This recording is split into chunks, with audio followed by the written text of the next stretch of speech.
And I want to thank the people of Nyandarua for listening to the advice of the security team, particularly in terms of the family and owners' responsibility in terms of securing their livestock, even as we provide security. In the past, it's been that people are living very far from their cow sheds and for criminals at night.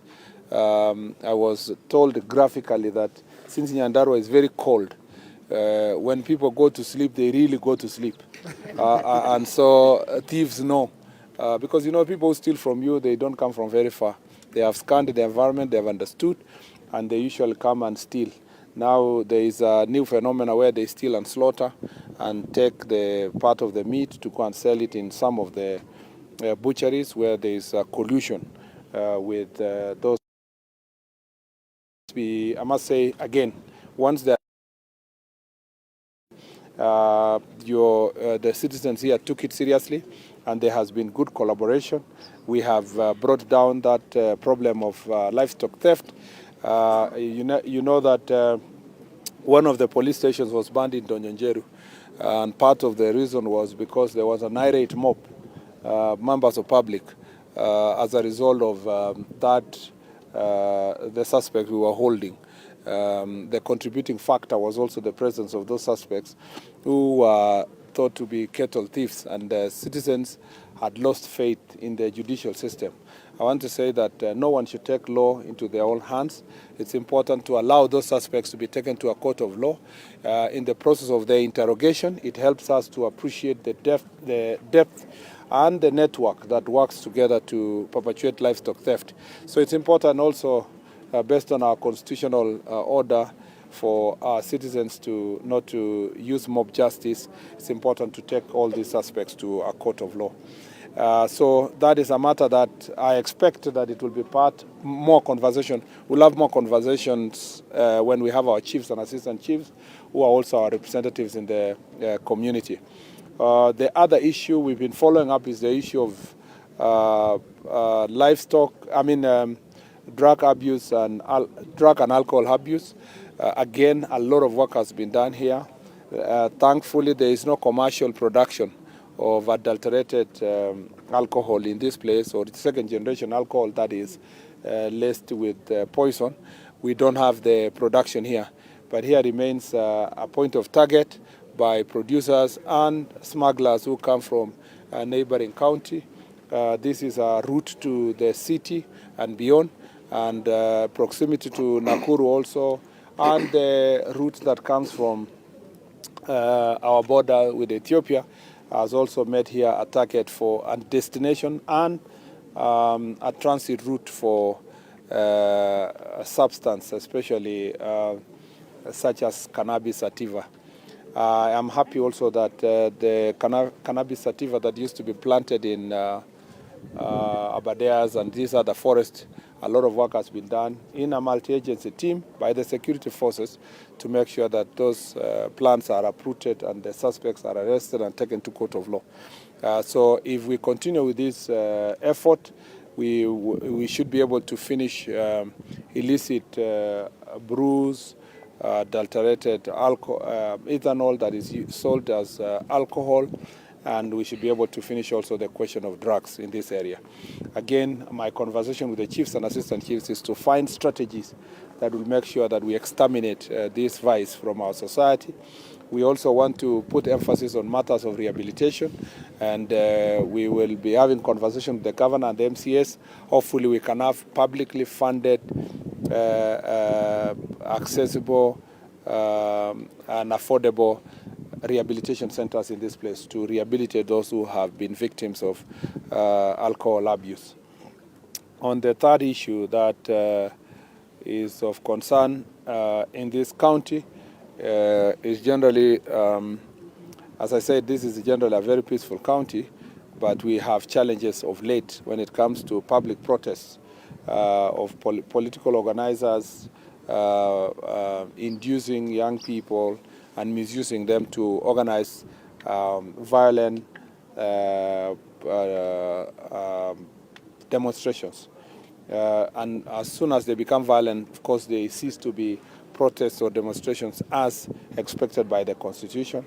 And I'm glad that also the law enforcement agencies have taken very firm action against those who burned property, burned vehicles, burned the police stations, destroyed property. And going forward, we believe that anyone who will be organizing protests or demonstrations as enshrined in our Constitution will have to work with the police officers, and they must act peacefully.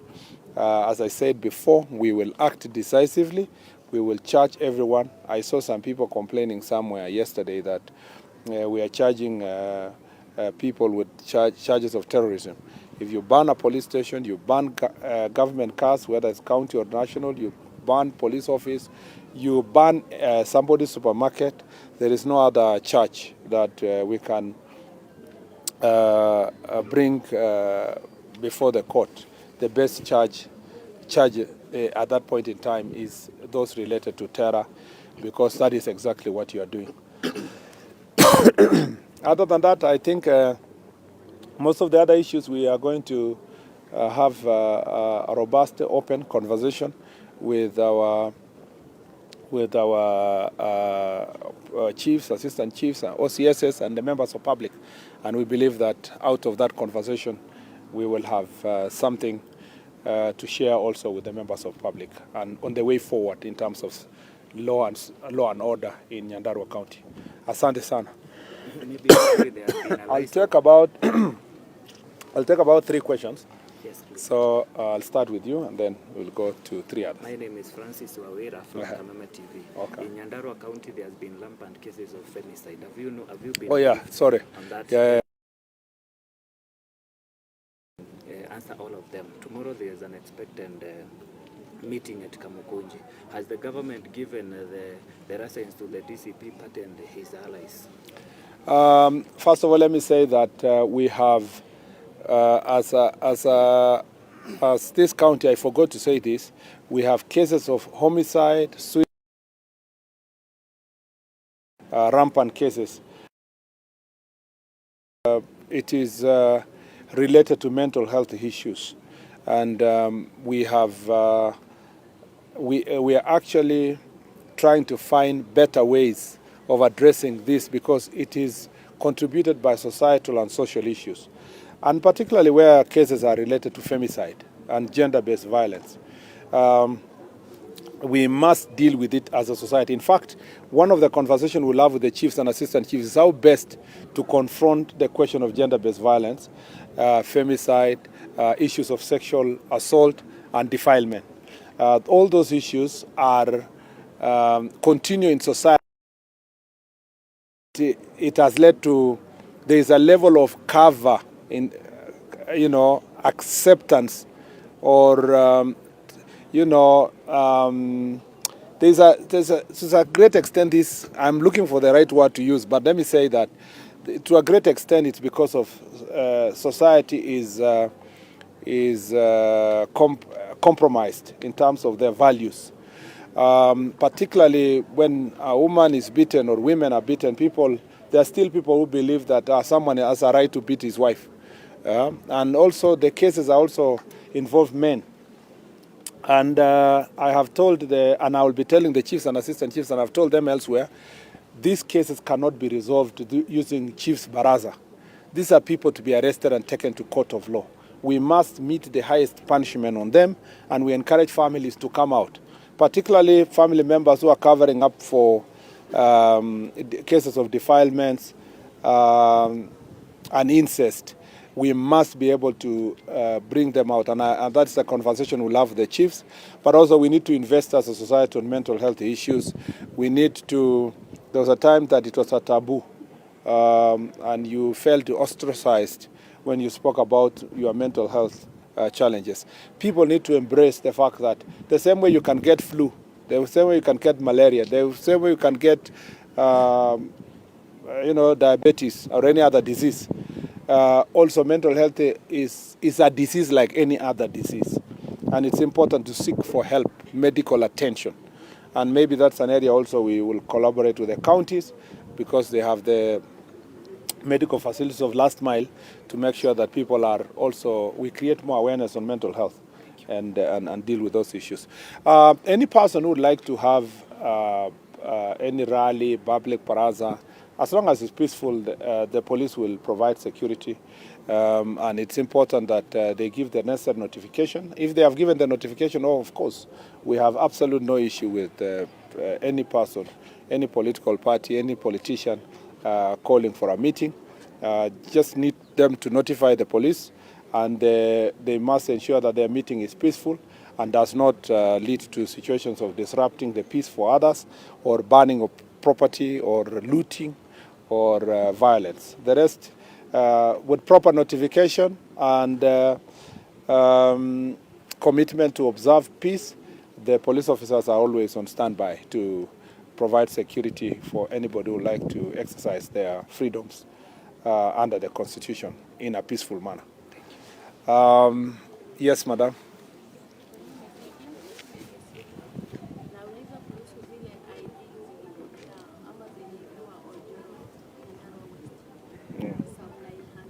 Okay.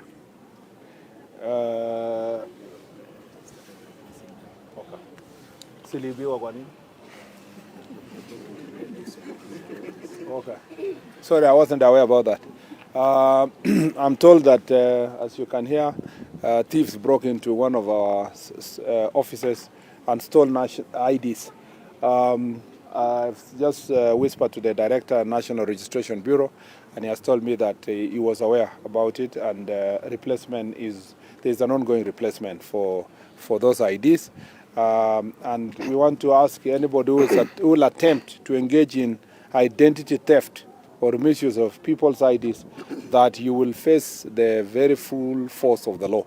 And therefore, it's important that if you find anybody's ID, return it to the person, or leave it to the nearest police station, or to the chief or an assistant chief. Don't attempt to misuse anybody's ID. Yeah. Yes, Minor. I will finish up with you. My question is on yesterday's human rights activist presses in Nairobi. As you say, some of them have even claimed that on July 15, you're on record saying 1,500 young people had been arrested for various charges, accusations of arson, and what kind of the violence. And they say they've been able to trace only 500 cases. And they're saying, where are the rest of the 1,500? And they also went ahead to say that they are missing persons, and also that some of the young people have been detained without legal representation. First of all, let me say that for all persons who have been arrested, not all persons who are arrested are taken to court. Okay, some are arrested, they record their statement, and the investigations continue until such time that they will get now an order from the court to appear before it for purpose of taking plea.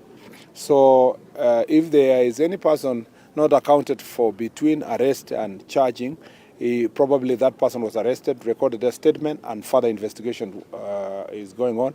I'm happy that they are following up and they know the numbers of the people who are taken to court. We can also provide that information in good time as National Police Service if anybody needs it. And those who have been charged for various offenses, some theft, some shoplifting, some others are violence, some have been charged for terror, some have just for robbery, some, as I said, stealing. So depending on what you have found, the evidence we found against you, you will be charged for the offense that you committed or that we suspect that you committed. And all those people are free to get legal representation of their choice so that they can defend them in a court of law. If there is any person who is missing, there is a procedure for reporting missing persons, and that should be reported to the nearest police station so that the police officers can start investigations to find their whereabouts of any person who is missing.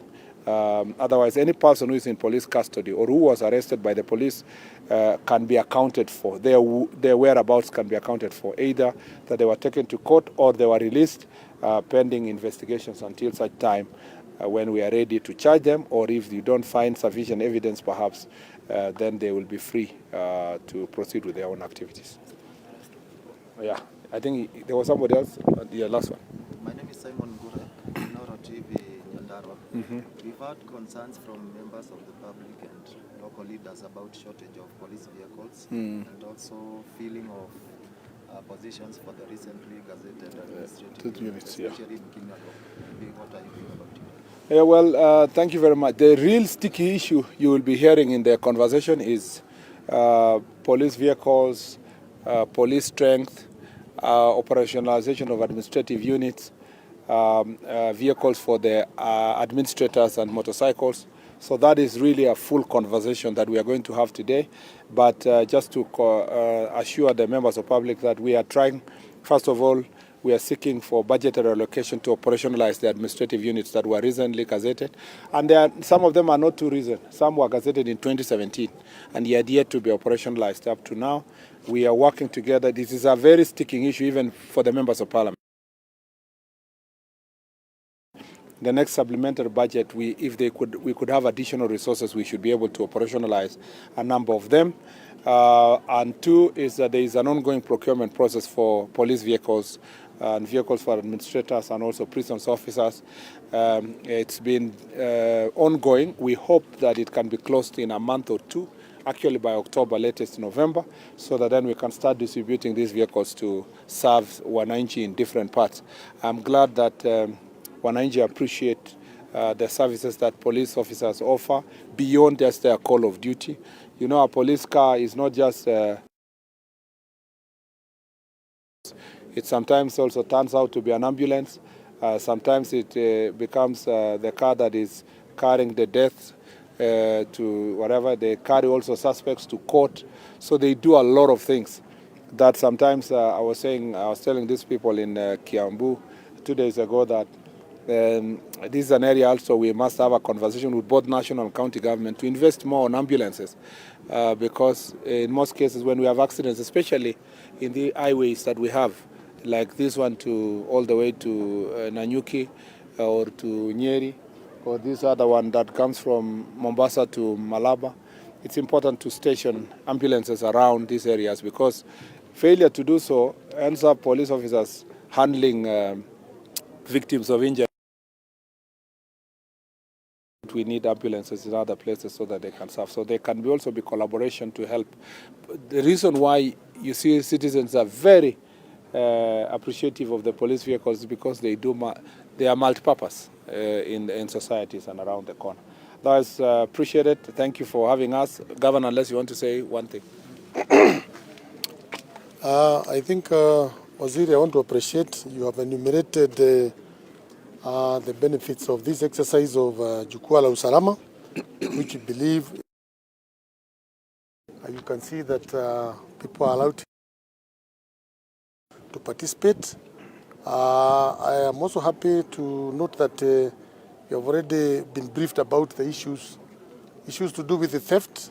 It was actually very bad, but due to the relationship we have with the security team around here, we have been able to solve some of those cases.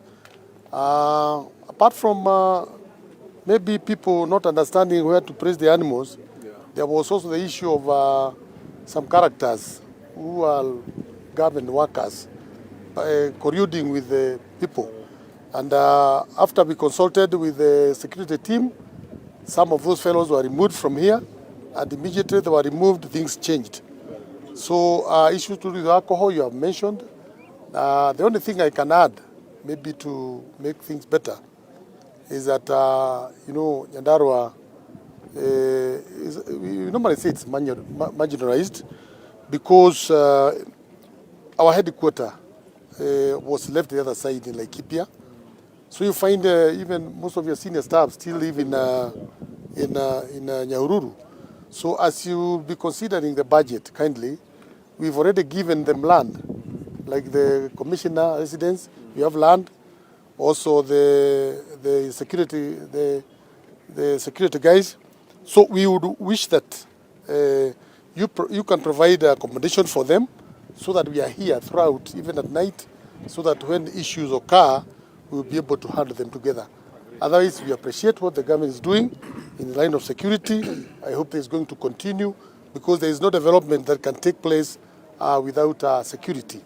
We are having our first university now coming in. Correct. I know we will have more people now coming here, and we expect the things to change.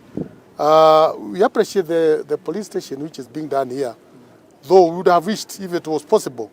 Now this being a headquarter, maybe we would have gotten a better, slightly bigger police station where maybe all the departments, that is traffic, that is intelligence, that is OCPD, all of them. Otherwise, it's a good start, but we wish that in terms of infrastructure, we are not doing very well, and I hope that you will also support us. Thank you, Governor. Thank you. Thank you. Thank you very much.